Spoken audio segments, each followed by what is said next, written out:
आज की क्लास में आप सबका पुनः बहुत स्वागत है। संख्या की दृष्टि से हम लोग बहुत कम हैं। संभवतः शुक्रवार हो और आप सबकी संख्या घट जाती है। कुछ शादियों का भी मौसम है, इस कारण भी घट सकती है। तो हम लोग घट ही रहे हैं। बढ़ने की जगह पर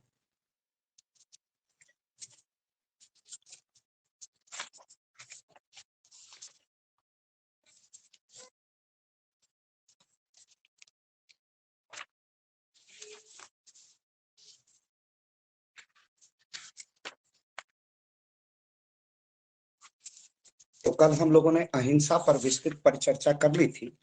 आज हम देखेंगे कि अहिंसा का किस प्रकार प्रयोग। एक चीज और मैंने कल चर्चा की थी, उसकी चर्चा मैं पुनर्कर देता हूं कि अहिंसा की भी अगर अहिंसा प्रश्न के रूप में विवेचना करने के लिए आएगा, इंटरप्रिटेशन करने के लिए प्रश्न के रूप में आएगा, तो हम गांधी के अहिंसा के सारे अवयव लिखेंगे, अहिंसा के सारे तत्वों को लिखेंगे, जैसा कि हम लोगों की इतने दिनों तक चर्चा हुई। कुछ पीडीएफ हिंदी अंग्रेजी में भी आ गए हैं, जैसे अंबेडकर पर वो क्या नाम है बच्चा राजपूत, वो भेज चुका है। तो अब कल हम निश्चिंत होके सारे पीडीएफ को देखूंगा गंभीरता पूर्वक। आशा है कि आप 2 दिन में और पीडीएफ भेज देंगे। मोहित मोहित ने भेजा था। तो मैं इस पर क्रिटिकल एनालिसिस भी करनी होगी अहिंसा की। कई लोग जो गांधी के अहिंसा के विचारों से सहमत नहीं है, खास करके तो भारत समाजवादी नहीं है। भारत के समाजवादियों में चाहे वो कितना मार्क्स के करीब रहे हो, आचार्य नरेंद्र देव, भारत के समाजवाद के 3 स्तंभ हैं, नरेंद्र देव, जयप्रकाश नरेंद्र देव बहुत कुछ मात्रा में मार्क्स से प्रभावित है, लेकिन धीरे धीरे इनका भी झुकाव गांधी की ओर होता रहा है। स्वयं नेहरू जैसा बहुत बड़ा विद्वान और कांग्रेस के बड़े नेता, नेहरू रिपोर्ट जिनके नाम पर जानी जाती है, नेहरू रिपोर्ट मतलब मोतीलाल नेहरू की रिपोर्ट, भारत का संविधान बनाने के लिए जब ब्रिटिश हुकूमत ने औपनिवेशिक प्रशासन ने कहा था, तो मोतीलाल नेहरू ने कहा था एक बार,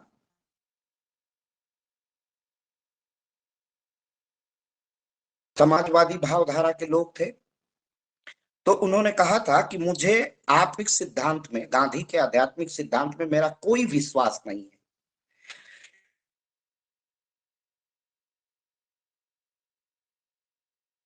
पर भी विश्वास नहीं, मैं नास्तिक हूं, लेकिन मैं पक्का हूं, भगवत विश्वास नहीं है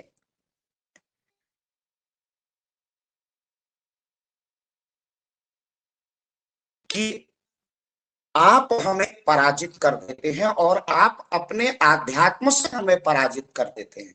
तो इस प्रकार की टिप्पणी होती थी। जो उनके विरोधी विचार के लोग थे वह भी से जो सहमति नहीं रखते थे, वैचारिक सहमति नहीं रखते थे, सैद्धांतिक सहमति नहीं रखते थे, वह भी गांधी की ओर खींचे चले आते थे। और उन्हीं है कि आपने मुझे से अपने आध्यात्मिक स्वरूप से हम सबको पराजित कर दिया है। हमारे पास कोई विकल्प नहीं है कि आपने हमें पराजित करके आप में वो आकर्षण की शक्ति में खींच लाती है, और वो आकर्षण की आपकी शक्ति, आकर्षण की वह शक्ति, आकर्षण का वह अभिकेंद्र मात्र और मात्र और आपका अहिंसक होना ही आपका जादू, और आपने हम सबको आकर्षित कर रखा है। तो इसलिए हम आपसे असहमति रखते हुए भी आपसे सहमति रखते हैं। तो गांधी का वैचारिक प्रतिरोध करने वाले लोगों ने गांधी की अहिंसा की आलोचना भी प्रस्तुत की है, गांधी के अहिंसा की प्रत्यालोचना की है, उसका क्रिटिकल एनालिसिस किया है, उस पर क्रिटिक किया है, लेकिन आलोचनाओं के उपरांत भी गांधी की अहिंसा का अपना विशिष्ट महत्व है, क्योंकि उसने राष्ट्रीय जीवन, राजनीतिक जीवन, आध्यात्मिक जीवन, सामाजिक जीवन सबको रिफाइन किया है, सबका परिष्कार किया है। गांधी को इसीलिए कहा जाता था, वेस्टिन चर्चिल ने उसे उन्हें नेकेड फकीर कहा था, या संभवतः किसी दूसरे का कोटेशन है, आप लोग कभी देख लीजिएगा, मैं भी बता दूंगा। गांधी को नेकेड फकीर कहा। अब किस अंग्रेजी दार्शनिक ने कहा? गांधी को नंगा फकीर कहा गया, नेकेड फकीर कहा गया। लेकिन गांधी की जो सबसे बड़ी विशेषता थी, वह अपने अहिंसा के सिद्धांत से कभी नहीं डिगे। अपने सिद्धांत से उन्होंने कभी समझौता नहीं किया। चौरी चौरा चौरी चौरा का जो असहयोग आंदोलन गांधी ने वापस ले लिया, इसकी बड़ी आलोचना, कटु आलोचना हुई। आलोचना होने दीजिए, और गांधी की आलोचना होनी भी चाहिए, जैसा कल मैंने चर्चा किया, लेकिन गांधी अपने सिद्धांत पर अटल अविचल, सदैव अटल और अविचल ही रहे। गांधी ने कभी उससे अपना मुख नहीं मोड़ा अपने सिद्धांत पर, क्योंकि गांधी आदर्शवादी थे, और आदर्शवाद मैंने आपको बता दिया है। गांधी अपने आदर्श से कोई समझौता नहीं करते हैं। गांधी की कई आधारों पर अहिंसा की आलोचना की गई कि ये कायरता है, अहिंसा से राष्ट्र निर्माण में बाधा आएगी, अहिंसा अगर राज्य अपने सिद्धांत में अपना लेगा तो किसी करेगा। लेकिन वो वही लोग हैं जो गांधी की अहिंसा को संकुचित दृष्टि से देखते हैं। गांधी की हिंसा एक व्यापक दृष्टि है। अगर कोई अत्याचारी हम पर आक्रमण करता है, उसका प्रतिरोध करना और सशक्त ढंग से उसका प्रति उत्तर देना अहिंसा है, हिंसा नहीं है। इसलिए बहुत साधारण अर्थों में, साधारण शब्दों में गांधी की अहिंसा को नहीं समझा जा सकता है। अब गांधी का जो दूसरा जो व्यू है, उसे हम कहते हैं सत्याग्रह, और अंग्रेजी वाले भी इसकी कोई मीनिंग नहीं बनाएंगे, उसे सत्याग्रह ही लिखेंगे। अहिंसा के सिद्धांत का जब कंप्लायंस होता है, अहिंसा के प्रिंसिपल का, नॉन वायलेंस का प्रिंसिपल जब कन्वर्जन होता है, व्यवहारिक रूप से बिहेवियरलिज्म उसका जब बनता है, तब हम कहते हैं अहिंसा का सिद्धांत व्यवहारिक रूप से राजनीति में जब उसका प्रयोग महात्मा गांधी ने किया, तो उसका जो साधन बनाया, उसका जो स्वरूप दिया, उसका नाम है सत्याग्रह। क्यों? और इसका सफलतम प्रयोग गांधी ने दक्षिण अफ्रीका में किया। दक्षिण अफ्रीका की ब्रिटिश सरकार के विरुद्ध, उसके अन्याय के विरुद्ध, उसके अत्याचार के विरुद्ध गांधी ने कठोरता पूर्वक इस अन्याय का, इस जो दक्षिण अफ्रीका के निग्रो लोगों पर जो अत्याचार हो रहा था, जो अनाचार हो रहा था, जिस प्रकार उनका शोषण हो रहा था, उसके विरुद्ध गांधी ने सफलतम प्रयोग किया। और गांधी ने उसको सफलतक प्रयोग किया, और गांधी ने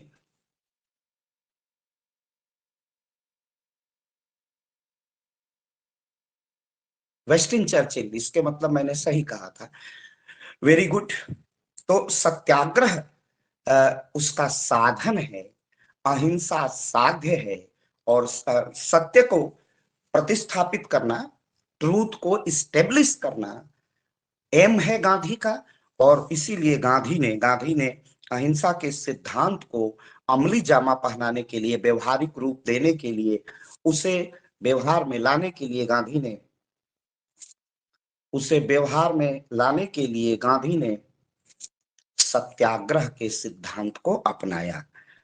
राजनीतिक कार्य, तो इसलिए यह पॉलिटिकल स्ट्रक्चर है, पॉलिटिकल कॉन्सेप्ट है, और पॉलिटिकल कंस्ट्रक्टिव वर्क है सत्याग्रह। सत्याग्रह क्या है? एक संरचनात्मक, रचनात्मक एक अच्छा कार्य है, राष्ट्र निर्माण के लिए, देश निर्माण के लिए, समाज निर्माण के लिए, फ्रीडम स्ट्रगल के लिए कार्य पद्धति के रूप में गांधी ने सत्य के लिए आग्रह किया। और आग्रह में क्या, हम आपको आपकी लाठियों का प्रत्युत्तर लाठियों से नहीं देंगे, हम आपकी गोलियों का प्रत्युत्तर गोली चला के नहीं देंगे, बल्कि हम सत्य के लिए लगातार आग्रह करते रहेंगे, हम डटे रहेंगे, हम हटेंगे नहीं, और हम डटे रहेंगे, और हम आपका तब तक प्रतिरोध करते रहेंगे जब तक आप पूर्ण रूप से हमारे आग्रह को, हमारे डिमांड को आप मान नहीं लेते हैं। क्योंकि जो मेरी डिमांड है, जो मेरी मांग है, वो सत्य की मांग है, न्याय की मांग है, वह अन्याय की मांग नहीं है। हम लगातार न्याय मांग रहे हैं और अहिंसा पूर्वक न्याय मांग रहे हैं। हम कहीं से भी तो गांधी ने, कहीं पर भी हमने दमन का सहारा नहीं लिया है, कहीं पर हमने हिंसा का सहारा नहीं लिया है, हमने किसी प्रकार की हिंसा नहीं की है। लेकिन हमारा यह आग्रह है आपसे कि आप अपना हृदय परिवर्तन कीजिए, आप अपने मन का परिवर्तन कीजिए, और आप हमारे, क्योंकि जो मेरा विचार है वह सत्य का विचार है। इसीलिए गांधी अब राजनीतिक कार्यशैली के रूप में, अपने पॉलिटिकल लाइफ के रूप में, वे ऑफ पॉलिटिकल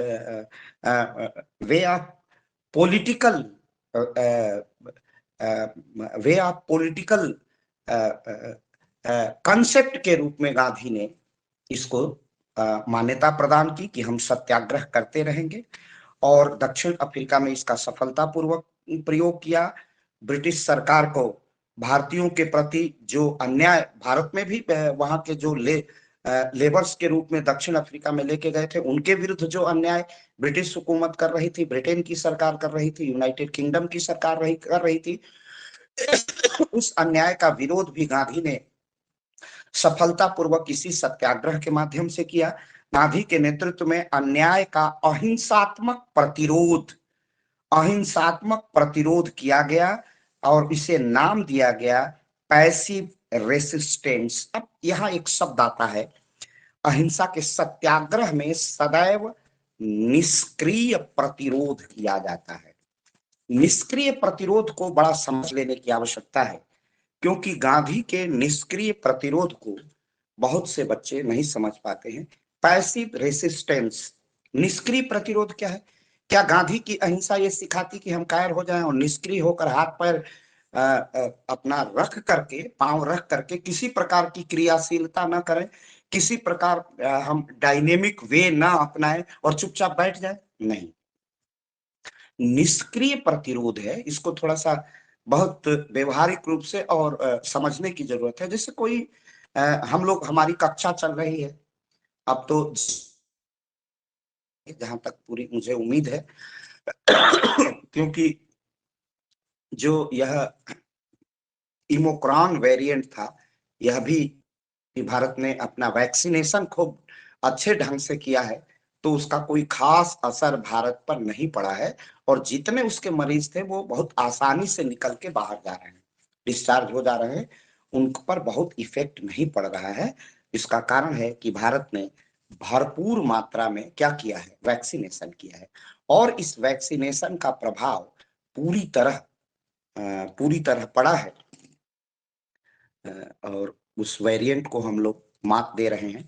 तो जैसे हमारी कक्षा चल रही है और कोई व्यक्ति आता है और तेज तेज से कोई लाउड स्पीकर बजाने लगता है, डीजे बजाने लगता है, हमारी क्लास डिस्टर्ब होती है। अब तरीका यह है कि हमारे को उसी की भाषा में जवाब देने लगेंगे, उसकी कॉलर पकड़ेंगे, उसे मारेंगे, उसे अभद्र भाषा का करने लगेंगे। तो ये इसका एक्टिविटी के विरुद्ध एक एक उसके विरुद्ध एक ऐसी वो क्या है, क्या कहते हैं, में लिया गया रिएक्शन है। तो क्रिया के विपरीत प्रतिक्रिया, एक्शन के विरुद्ध रिएक्शन, यह उद्घाट माने जिस रूप में पति, उसी रूप में उसका जवाब देना। ठीक, कोई लाठी चला रहा है तो हम लाठी चलाएं, कोई गाली दे रहा है तो हम अभद्र भाषा का प्रयोग करें। तो ये एक्शन का रिएक्शन है। निष्क्रिय प्रतिरोध क्या है? आग्रह चार्ज कर रहा है, कोई व्यक्ति दमन कर रहा है के विरुद्ध पूरी आत्मा से, पूरी निडरता से, पूरी नैतिकता से, पूरी आत्मिकता से उस अन्यायी, उस अत्याचारी ही नहीं चलाएंगे, लेकिन उसके आगे झुकेंगे भी नहीं, आगे बिल्कुल झुकेंगे नहीं और कहेंगे कि यह आपके वह कदम अन्यायपूर्ण है, अनीतिपूर्ण है, अवैधानिक है, अमानवीय है और हमारे कल्याण के विपरीत है। तभी गांधी ने सारा निष्क्रिय प्रतिरोध किया, अहिंसात्मक प्रतिरोध किया, पैसिव, रचनात्मक, सकारात्मक, जिस पैसिव रेसिस्टेंस, निष्क्रिय प्रतिरोध किया, नमक का कानून तोड़ा, लेकिन उनकी से नहीं दिया, हिंसा नहीं की, पिस्तौल से किसी की हत्या नहीं की, बल्कि जाके नमक के कानून को बड़ा आग्रह पूर्वक जाके तोड़ा, कहा कि नहीं, हम आपके नमक कानून को स्वीकार नहीं करते हैं। भारत भूखा नंगा देश है, भारत के लोगों को भरपेट भोजन नहीं मिल पा रहा है और आप नमक जैसी ऐसी सस्ती चीज जो घरेलू उपयोग की चीज है, अगर आप उस पर टैक्स लगाएंगे तो भारत के आम नागरिकों को क्या होगा। तो भारत के नागरिकों के तरफ से गांधी ने घोषणा की, चाहे आप जो कर लो, हम नमक पर कर देने वाले नहीं हैं, हम नमक बनाएंगे और आपके नमक कानून को हम स्वीकार्य नहीं करेंगे। यही गांधी का निष्क्रिय पैसिव रेसिस्टेंस है कि हम, गांधी जानते थे कि हम दमन का विरोध, अगर दमन करने, हम उसके पास बहुत गोली हो तो ये लोग युद्ध हमसे करने को तैयार हैं तो हम युद्ध करेंगे, लेकिन हम आपसे युद्ध नहीं करेंगे, आपका हम, आपकी समस्त नीतियों को वापस लेना होगा, भगना होगा। इसीलिए 1945 में अंग्रेज ने भारत छोड़ो का नारा दे दिया, यह भी निष्क्रिय प्रतिरोध था। असहयोग आंदोलन निष्क्रिय प्रतिरोध, सविनय अवज्ञा आंदोलन विनय के साथ, हम्बल हम्बल रिएक्शन किया, humble against British government Gandhi ने किया आंदोलन, अपने मूवमेंट को नाम दिया सविनय अवज्ञा। गांधी का जो अहिंसा सत्याग्रह है वह निष्क्रिय प्रतिरोध है। हम सक्रिय नहीं होंगे, लाठियों का जवाब लाठियों से, गोलियों का जवाब गोलियों से, अस्त्र शस्त्र से नहीं, हम अपनी सच्ची बोली से गोली का सामना करेंगे, चौड़ा सीना करके बोली से, वाणी से, वाणी की स्वतंत्रता से। वाणी विमुक्त है और वाणी विमुक्त इसलिए है कि हम सत्य पर आरूढ़ हैं, हम सत्य पर रिजिड हैं, ट्रूथ ही हमारा गोल है, सत्य हमारा लक्ष्य है और उस सत्य को प्रतिस्थापित करने के लिए हम निष्क्रिय प्रतिरोध करेंगे। तो सत्याग्रही का जो सबसे बड़ा हथियार है, अस्त्र है, वेपन है, निष्क्रिय प्रतिरोध। और गांधी ने निष्क्रिय प्रतिरोध नाम दिया अपने सत्याग्रह को, लेकिन गांधी को यह शब्द पसंद नहीं था, इसलिए उन्होंने इसका प्रयोग नहीं किया। इससे पहले बाल गंगाधर तिलक ने इस पैसिव रेसिस्टेंस का प्रयोग किया था, लेकिन गांधी को यह शब्द, इसलिए गांधी ने इसको छोड़ दिया, लेकिन था वो निष्क्रिय प्रतिरोध। गांधी ने इसको स्वीकार नहीं किया।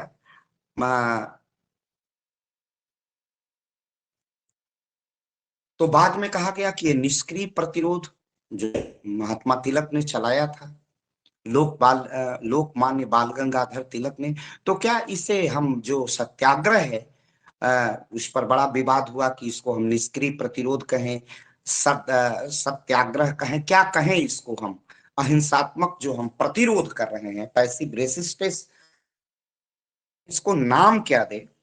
तो अंत में इसको नाम सुधाया, एक और ऐसे ही गांधी के अनुयायी थे, उनका नाम था मदन लाल गांधी। तो मदन लाल गांधी ने सुझाया सत्य के लिए आग्रह, और गांधी ने इसी शब्द का प्रचलन में ला दिया और निष्क्रिय प्रतिरोध को समाप्त कर दिया।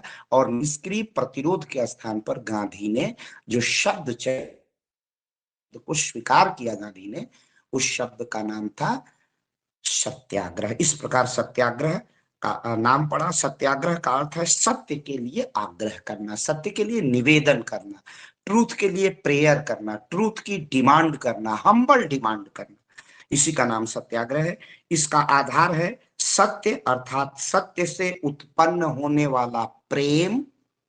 अब जैसे सत्य से उत्पन्न क्या है, किसी के विरुद्ध अन्याय हो रहा है, और उस अन्याय, वो अन्याय क्या है, किसी को किसी व्यक्ति ने मार करके लहूलुहान कर दिया है, तो उस अन्याय से, उस हिंसा से उस व्यक्ति के प्रति जो प्रेम जागृत होता है, वह प्रेम, उसने हिंसा की है, लेकिन आपका जो प्रेम, जो सत्याग्रही का प्रेम है, वो कैसे है, अहिंसा से जागृत है, करुणा से जागृत है, मैत्री से जागृत है, बंधुत्व से जागृत है, मानवता से, ह्यूमैनिटी से जागृत है। इसलिए ह्यूमन बीइंग होने के कारण अगर हम उसका उसके प्रति प्रेम दिखाते हैं, करुणा दिखाते हैं, दया दिखाते हैं, क्षमा दिखाते हैं, कहेंगे सत्याग्रह, और सत्याग्रह प्रेम से होता है। सत्याग्रह निरपेक्ष है, यह कोई आशा किसी से नहीं करता है। सत्याग्रह आत्मा का आभूषण है, आत्मा का गहना है। जैसे कोई चीज कृत्रिम होती है, हमारा सत्याग्रह कृत्रिम नहीं हो सकता। हम अन्याय के प्रति पूरी आत्मा से, पूरे मन से, पूरे हृदय से और पूरे मनोयोग से हम सत्य का आचरण करते हैं। पूरे मन से हमने अहिंसा का वर्ण किया है, इसलिए सत्याग्रह आर्टिफिशियल नहीं हो सकता, कृत्रिम नहीं हो सकता, और यह सत्य, प्रेम और करुणा पर आधारित है। तो सत्याग्रह कायरता नहीं है, सत्याग्रह वीरता है। यह वीर पुरुष ही कर सकता है, नहीं कर सकता है। तो सत्याग्रह क्षमतावान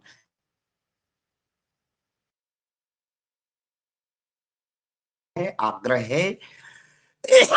इसीलिए सत्याग्रह का सबसे पहले क्या है, प्रेम है, करुणा है, दया है, क्षमा है, मानवता है। यह हृदय परिवर्तन की प्रक्रिया है। आपके हम नेचर को चेंज करेंगे, आपके हम नेचर को चेंज करेंगे, आपके हम पूरे मनोयोग से, पूरी अपनी आत्मा, हम पर अत्याचार भी करिए, हम अत्याचार नहीं करेंगे, लेकिन आपके हृदय परिवर्तन के लिए, आपकी प्रकृति में परिवर्तन के लिए, आपका नेचर चेंज हम कर देंगे, और आपको अन्यायी से न्यायी बनने के लिए बाध्य कर देंगे। इसी का नाम सत्याग्रह है। और गांधी ने, और सत्याग्रही स्वयं कष्ट झेलता है, दूसरे को कष्ट नहीं देता है। इसी को गांधी सत्याग्रह का संकल्प, सत्याग्रह का व्रत, अजय सत्याग्रही करते हैं। और गांधी ने आह्वान किया, जब क्विट इंडिया मूवमेंट शुरू किया, अंग्रेज भारत छोड़ो, तो उसके प्रथम सत्याग्रही विनोबा भावे, और संत विनोबा भावे ने व्यक्तिगत सत्याग्रह, गांव गांव के लोग सत्याग्रह पर बैठ गए थे, भूख हड़ताल पर बैठ गए थे। तब तक हम चैन के, तब तक हम आपका विरोध करते रहेंगे, जब तक आप यहां से अपनी हुकूमत को लेके चले नहीं जाएंगे, भारत पर भारतवासियों का शासन नहीं हो जाएगा, तब तक हम सत्याग्रह करते रहेंगे। और इसी सत्याग्रह का प्रयोग, इन्हीं सब सत्याग्रह का प्रयोग डॉक्टर भीमराव अंबेडकर ने सामाजिक सुधार के लिए किया। महाड़ में हजारों की संख्या में, असंख्य संख्या में पहुंच गए थे, और जो तालाब था, उस पर दलितों को, उस पर अनुसूचित जात जनजात के लोगों को, उस जल को ग्रहण किया कि जल अपवित्र नहीं होगा हमारे पीने से, हम भी मानव हैं। और उसी दिन से यह परंपरा टूट गई, और महाड़ का सत्याग्रह सफल रहा। तो सत्याग्रह भारत में, भारत सत्याग्रह भारत की राजनीति का, भारत के स्वतंत्रता संग्राम के का मूल मंत्र बन गया था। और सत्याग्रह के माध्यम से ही अंग्रेज की इतनी ब्रिटिश हुकूमत को, औपनिवेशिक शासन को, कॉलोनियल गवर्नमेंट को गांधी हटाने पर, उसको हटा करके अपनी स्वतंत्रता की बेड़ियों को तोड़ करके विमुक्त होने का, फ्रीडम लाने का जो काम है, वह सत्याग्रह के माध्यम से हुआ। अब सत्याग्रही में क्या क्या गुण होना चाहिए? गांधी ने एक पुस्तक लिखी, आप भी कभी पढ़िएगा, हिंद स्वराज। यह गांधी ने 1908 में लिखी। सत्याग्रही के आवश्यक गुण, पहला वो सत्य पर एकदम आरूढ़ रहे, ईमानदार हो, यानी सत्य पर का ही आचरण करे, उसमें निर्भयता हो, उसमें किसी प्रकार का डर डर ना हो, भीरुता ना हो, उसमें किसी प्रकार वो डरपोक ना हो। और इसीलिए मैंने एक दिन आपके आख्यान में ही बताया था कि सत्याग्रह का, सत्याग्रही या अहिंसा क्या है, शेर की सूरता हो उसमें, और डर गाय जैसा ना हो। गाय खूंटे पर बांध दी गई है, मजबूर है और बड़ी भयभीत हो जाती है। तो गांधी ने कहा कि यह शेर की सूरता, शेर में जो वीरता होती है और गाय में जो भीरुता होती है, दोनों के बीच की मन स्थिति है, इसी का नाम सत्याग्रही है। वही सत्याग्रह कर सकता है जिसमें गाय अपने खा करके और दूसरे को दूध पिलाने की सामर्थ्य है। ये जो दान करने की सामर्थ्य है, उसमें सत्याग्रही में यह भी होना चाहिए। और शेर जैसी वीरता भी होनी चाहिए कि चाहे तुम जितना अत्याचार अनाचार करो, तुम्हारे हर जवाब का अहिंसक प्रतिरोध करेंगे, हर जवाब का निष्क्रिय प्रतिरोध करेंगे, लाठी नहीं चलाएंगे, लेकिन तुम्हारे अन्याय को बर्दाश्त नहीं करेंगे और अन्याय का प्रतिरोध, उसके विरुद्ध, अगेंस्ट उसके हम मूवमेंट चलाते रहेंगे। तो ये सत्याग्रही का गुण है, उसमें निर्भयता हो। और गांधी ने उसमें ब्रह्मचर्य शब्द को भी एक जोड़ा है। और ब्रह्मचर्य माने ब्रह्मचर्य, ब्रह्म की तरह आचरण करना। और ब्रह्म की तरह आचरण करने का गांधी का जो अभिप्राय था, आप सभी एडल्ट हैं, उन्होंने कहा कि हम काम से अर्थात सेक्स से हम विमुक्त रहेंगे, सेक्स नहीं करेंगे। ये उस सत्याग्रही की दृढ़ता का एक स्टैंडर्ड बना दिया। उसके बाद गांधी ने कहा कि उसमें निर्भयता हो और उसमें किसी प्रकार का डर ना हो, भय ना हो, तभी वो सत्याग्रही के ये गुण हैं। और वो सदैव अहिंसा की का ही को साधन के रूप में प्रयोग करेगा, कहीं पर भी वह हिंसक नहीं बनेगा। यह सत्याग्रही का अजेय अस्त्र है और इसी आधार पर वह सत्याग्रह चलाएगा। हो, ईर्ष्या ना हो, द्वेष ना हो, और ईर्ष्या द्वेष की जगह पर, मोह की जगह पर, लालच की जगह पर उसमें दया, क्षमा, करुणा, प्रेम हो, तब यह तभी सत्याग्रह सफल हो सकता है। ब्रह्मचर्य का अर्थ है वह जो मैंने बता दिया है।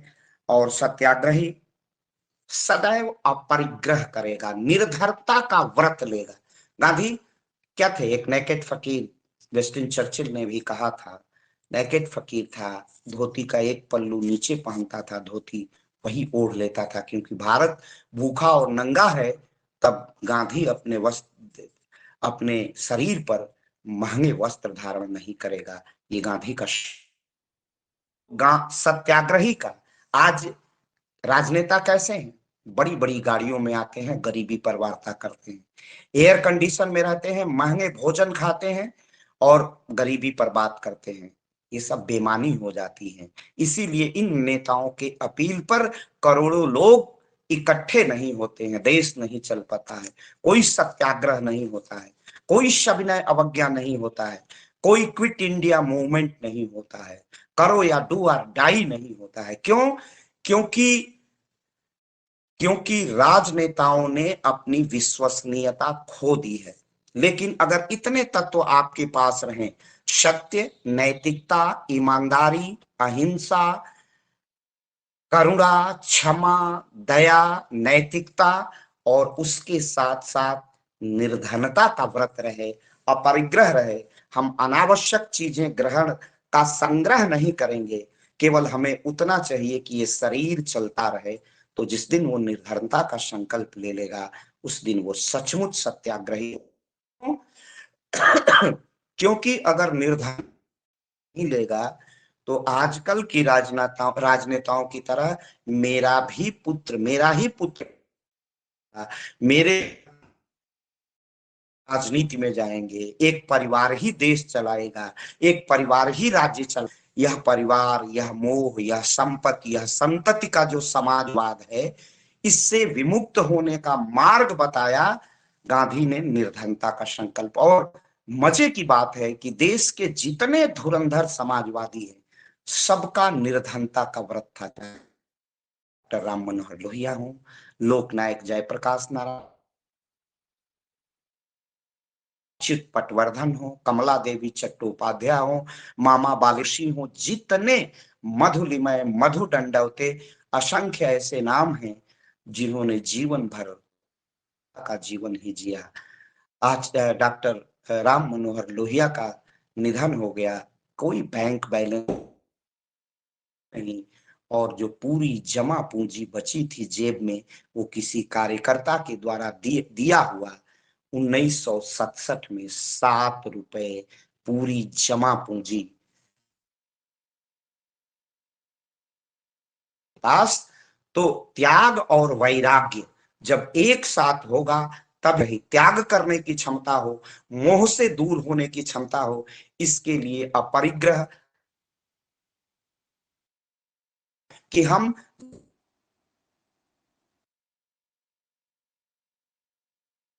सत्याग्रही है नो कैपिटल, सत्याग्रही के पास, सत्याग्रही इज एम्प्टी, सत्याग्रही बिल्कुल निर्धन होगा, होगा, रिक्त होगा। तो इस तरह क्या किया कि सत्याग्रही को गांधी ने कहा कि वो कंचन और कामिनी, अर्थात काम से, सेक्स से और संपत्ति से, दोनों से विमुक्त होगा। प्लेटो को याद करिए। इस तरह को इतना कार्य बताकर, और ये बड़ा कठिन काम है, बहुत कठिन काम है सत्याग्रह का ये जीवन। और यदि अहिंसा, तो इसका अर्थ है कि मन, वचन, कर्म, वह सत्य का आग्रह करता है, सत्य पर, अर्थात अर्थात शत्रु को न मारना, शत्रु को न पीटना, कठोर वचन का प्रयोग न करना, मन से बुरा न सोचना। गांधी के 3 बंदर जो बता चुके हैं, जो भी सोचेंगे अच्छा सोचेंगे, जो भी देखेंगे अच्छा जोंगे, अच्छा देखेंगे अच्छा कहेंगे, कोई भी निगेटिविटी न हो, एंटी एक्ट, उसी का नाम है सत्याग्रह। हिंद स्वराज में यही सत्याग्रह की पुष्टि की गई और आधार बताए गए, और कहा कि अगर अहिंसा, सत्य, अस्तेय, ब्रह्मचर्य, अस्तेय माने चोरी न करना, धन का संग्रह, चोरी न करना, अहिंसा, सत्य, पहला हो गया अहिंसा, दूसरा हो गया सत्य, तीसरा हो गया अस्तेय, चोरी न करना, ब्रह्मचर्य, अपरिग्रह, अनावश्यक धर्म का संचय न करना, शरीर श्रम, शरीर से सदैव श्रम करना, दूसरे के शरीर श्रम, अस्वाद, स्वाद पर विजय प्राप्त करना, कि हम आज पनीर ही खाएंगे, अच्छे अच्छे भोज्य पदार्थ ही खाएंगे। अस्वाद, निर्भयता, हम मेवा बाइट खाएंगे, तो अस्वाद है, और वो सदैव निर्भय रहे, सब धर्मों को समान दृष्टि से पा, धर्मों का समादर करे, स्वदेशी को अपनाए और अस्पृश्यता को जीवन से हटा दे। तब इन 11 बिंदुओं पर गांधी ने एक सत्याग्रही के गुण बताए, और अपने हिंद स्वराज में सत्याग्रही के, एक बार पुनः नोट कर लीजिए, सत्याग्रही का क्या होगा, वो अहिंसा करेगा, नॉन वायलेंस, फिर करेगा सत्य, ट्रूथ अपने जीवन में ले जाएगा, आस्ते, वो कोई चोरी नहीं करेगा, ये चोरी नहीं करेगा, ब्रह्मचर्य करेगा, ये समझ ही गए हैं आप, अपरिग्रह माने कैपिटल को कलेक्ट नहीं करेगा, धन का संग्रह नहीं करेगा, मनी कलेक्शन नहीं करेगा, श्रम करेगा, लेबर को, भोजन में स्वाद को नहीं ग्रहण करेगा, अस्वाद, केवल पेट भर खा ले, 2 रोटी की आवश्यकता, 2 रोटी में पेट भरता है, तो चौथे रोटी खाने की, तीसरी की कोई आवश्यकता नहीं है। निर्भयता, वो निर्भय रहे, किसी से डरे नहीं, क्योंकि जहां सत्य है आवश्यकता नहीं, एकदम निर्भयता रहे, लेकिन वो अभिमान न करे, निर्भय है, सभी धर्मों का समान रूप से आदर करे, किसी का आचरण करे, अपना सुख का, अपना देश की बनी वस्तुओं का ही प्रयोग करे, विदेशी वस्तुओं का बहिष्कार करे, बाइकआउट करे और देश में के लोगों द्वारा बनाई गई उपयोग करे और अस्पृश्यता को जीवन से सदा के लिए मिटा। भेद है जो उच्च और नीचता का भेद है, दलित और ब्राह्मण एक साथ मन होकर खाए, तभी यह मन की अहिंसा है, पूरी अहिंसा है, आत्मा की अहिंसा, मन की अहिंसा, हृदय की अहिंसा। और जब ये व्रत धारण कर लेगा सत्याग्रही तो सामाजिक परिवर्तन, गांधी केवल अभी राजनीतिक परिवर्तन कर पाए, सामाजिक परिवर्तन करना उनका बड़ा उद्देश्य था। इसीलिए वो कांग्रेस को धाराशाही, कांग्रेस को नष्ट कर देना चाहते थे। गांधी ने स्वयं कहा कांग्रेस को अब धाराशाही कर दो, कांग्रेस बूढ़ी हो गई है, बूढ़ी बरगद है कांग्रेस, और उसके जगह पर सेवक सब बना लो जो लोगों की सेवा करे, भारतवासियों के। तब सत्याग्रही के लिए क्या क्या नियम बनाया, तब सत्याग्रह वो कर पाएगा अहिंसक। तो गांधी ने अपने आप में और पूरे देशवासियों से निवेदन किया, अपील किया करते थे कि सत्याग्रही अपने मन में गुस्से को, क्रोध को कहा कि वह विरोधियों के विरोधियों के विरोध न करना, विरोधियों के क्रोध को सहन करना। तीसरी बात गांधी ने कहा कि ऐसा करते हुए अगर विरोधियों पर सत्याग्रही हाथ नहीं उठाएगा, अर्थात शत्रु के आवेश में, क्रोध में आने पर भी सत्याग्रही हाथ नहीं उठाएगा, हिंसा नहीं करेगा, अपने विरोधी को दंड नहीं देगा, विरोधी को आज्ञा नहीं देगा, कि विरोधी को सत्य पर परिवर्तित होने के लिए बाध्य करेगा। सर नियम चौथी थोड़ा बात फिर से कही बता दीजिए। कि विनय के साथ अवज्ञा करेगा। गांधी विनय के साथ अवज्ञा करेंगे, हम विनय के साथ आपके किसी भी विधि को भंग कर देंगे। गांधी ने कहा कि आपके किसी भी विधि को हम भंग कर देंगे। सत्याग्रही के पास कोई अपनी संपत्ति ट्रस्टी है तो वह उस ट्रस्ट में किसी के संपत्ति में सहभागी है, ट्रस्ट बना के कई लोग अपनी संपत्ति इकट्ठी किए हैं, सत्याग्रही धन के लालच में नहीं जाएगा, उससे अपनी दूरी बनाएगा।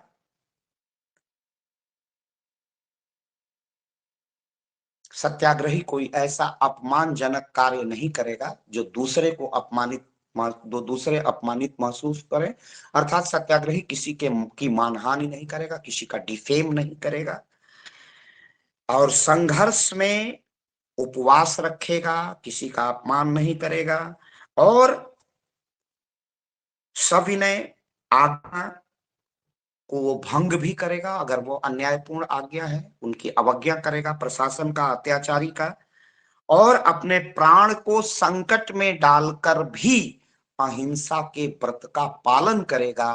यह गांधी के सत्याग्रह के नियम थे। और सत्याग्रह का उन्होंने 3 रूप किया। असहयोग आंदोलन, हम सरकार के साथ किसी प्रकार का सहयोग नहीं करेंगे क्योंकि आप हमारे लोक मंगल पब्लिक वेलफेयर का काम आप नहीं कर रहे हैं, इसलिए हम आपका सहयोग नहीं करेंगे।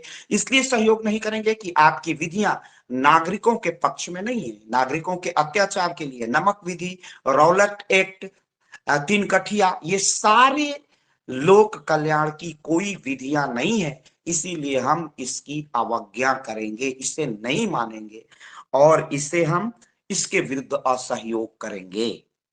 तो सत्याग्रह का एक आधार है असहयोग, नॉन कोऑपरेशन, क्योंकि नागरिक तो स्वतः मैंने कहा था ना, ग्रीन मानव चेतना स्वतंत्रता चाहती है, स्वतंत्रता में अधिकार नहीं था और अधिकार के लिए राज्य आवश्यक है। जिस राज्य का निर्माण मनुष्य ने अपनी रक्षा के लिए किया है, अगर वह राज्य की सरकार हमारा भक्षक बन जाती है तो हम ऐसी सरकार से सहयोग नहीं करेंगे, क्योंकि हम तो अपनी इच्छा से, अपने विवेक से राज्य की विधियों का सम्मान करते हैं, लेकिन जो विधियां नागरिकों के अमंगल के लिए हैं, नागरिकों को समाप्त करने के लिए, असुरक्षित करने के लिए हैं, नागरिकों के जीवन को संकट में डालने के लिए, ऐसी विधियों से हम नॉन कोऑपरेटिव रहेंगे, और इसीलिए गांधी ने असहयोग आंदोलन, ये सत्याग्रह का रूप है। फिर सिविल डिसओबीडियंस, हम सविनय अवज्ञा करेंगे, विनय पूर्वक हम विनयी रहेंगे, हम विनम्र हम्बल रहेंगे, लेकिन आपके किसी भी अत्याचार को, एक्सप्लोटेशन को हम स्वीकार नहीं करेंगे, किसी प्रकार के शोषण को स्वीकार नहीं करेंगे। और उस वे विधियां, जो विधियां भारतवासियों का कल्याण करने में अक्षम है, उनकी हम आज्ञा नहीं मानेंगे, उन विधियों को हम स्वीकार नहीं करेंगे। ये था सिविल डिसओबियंस। और व्यक्तिगत सत्याग्रह, इंडिविजुअल सत्याग्रह भी गांधी का एक बहुत महत्वपूर्ण आधार था। और गांधी ने इसको सत्याग्रह में, व्यक्तिगत सत्याग्रह 1940 में अंग्रेज जब द्वितीय विश्व युद्ध में भारतवासियों को झोंक दिए थे, तो गांधी ने व्यक्तिगत सत्याग्रह चलाया था। बाकी 1920-21 में गांधी ने असहयोग आंदोलन, नॉन कोऑपरेशन का आंदोलन चलाया। 1931 में गांधी ने सिविल डिसओबीडियंस का आंदोलन चलाया। और 40 में गांधी व्यक्तिगत सत्याग्रह चलाया। और सत्याग्रह के साधन है, अब सत्याग्रह कैसे कैसे आएगा, इसके लिए गांधी ने असहयोग किया, सविनय अवज्ञा की, उपवास भी सत्याग्रह का एक रूप है, हिजरत या देश से त्याग कर देना, एक स्थान से दूसरे स्थान की यात्रा करना, जैसे गांधी ने साबरमती से चंपारण की यात्रा की, और 3 कठिया जो नील सरकार नील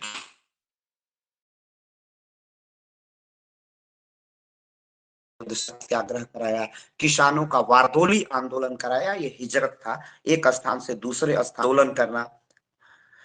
धरना देना, धरना भी सत्याग्रह का एक रूप है, हड़ताल करना, और सामाजिक बहिष्कार करना, बाइकाट करना, विदेशी सामानों का बाइकाट, यह सामाजिक बहिष्कार है।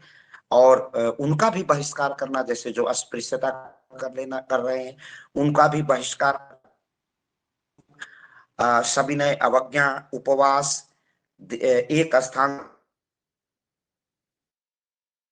वहां पर आंदोलन करना, धरना देना, हड़ताल करना और सामाजिक बहिष्कार करना, ये गांधी के सत्याग्रह के साधन हैं। साधन, अब हम लोगों की संख्या तेजी से निरंतर गिरती जा रही है, तो अब हम अगले टर्न पर आएंगे, क्योंकि अब हम लोग 47 लोग मात्र बचे हैं। पता नहीं क्या कारण है, या तो आप सबको पढ़ाना समझ में आ रहा है?